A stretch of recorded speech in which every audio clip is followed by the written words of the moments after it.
Hello and welcome to Outstanding English. My name is Todd Elprovitz. In this video, I'm going to be talking about 3 techniques you can use in your language classroom. I know most people who have stumbled across this channel are either English learners or teachers of English learners, but these techniques, the dictation, the dictocomp, and the dictogloss, can be used in any language classroom. First, let's talk about dictations. During a dictation, a teacher reads a sentence or a very short paragraph, and students write down verbatim what the teacher said. The teacher may speak at normal speed, repeat the sentence or short paragraph at a slower speed, and then repeat again at normal speed, depending on what the learners need. After the dictation, the students compare their work with the original, or the teacher compares the work with the original, and errors are marked.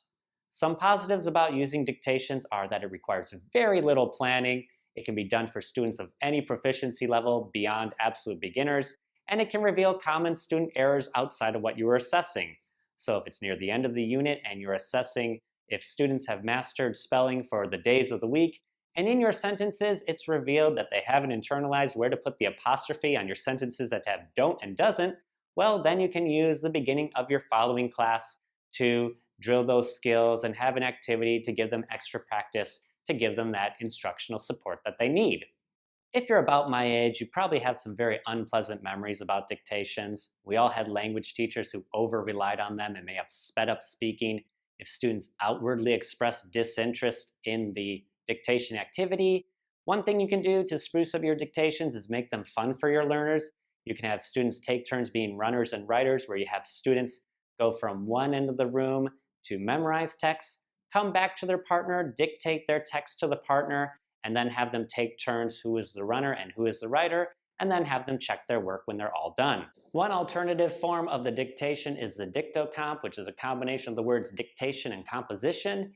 In a dictocomp, students are read a block of text at normal speed, and this may be repeated if necessary. During the activity, students do not write anything until the teacher has finished reading for the last time. At this point, students try to remember what was said and reproduce the text as accurately as possible in writing. Of course, most students won't be able to make a carbon copy of what was said, but they can use their knowledge of language to fill in any gaps in short-term memory, and you can assess how well students remember main ideas and key details. You can see how they use language forms and patterns, and students get a lot of practice in 3 of the 4 domains with dictocomps.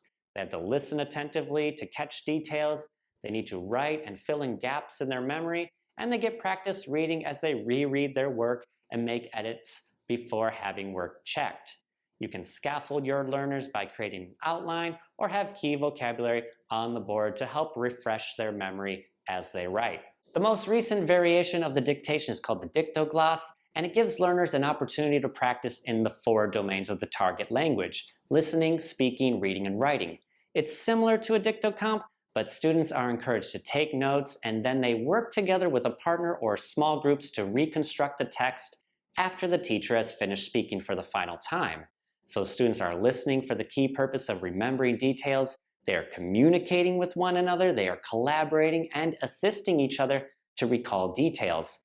As they create their compositions, they are reading their work, and they are editing work together to create a finished product. So what are your experiences with the dictation, dictocomp, and dictogloss in your language classroom? What works best for your community of learners? If you are using a variation of one, let me know how you change it up in the comments. And if you are using one for the first time, let me know how it goes in the comments. If you haven't subscribed yet, please do. And if you like today's content, hit that outstanding like button. See you in the future.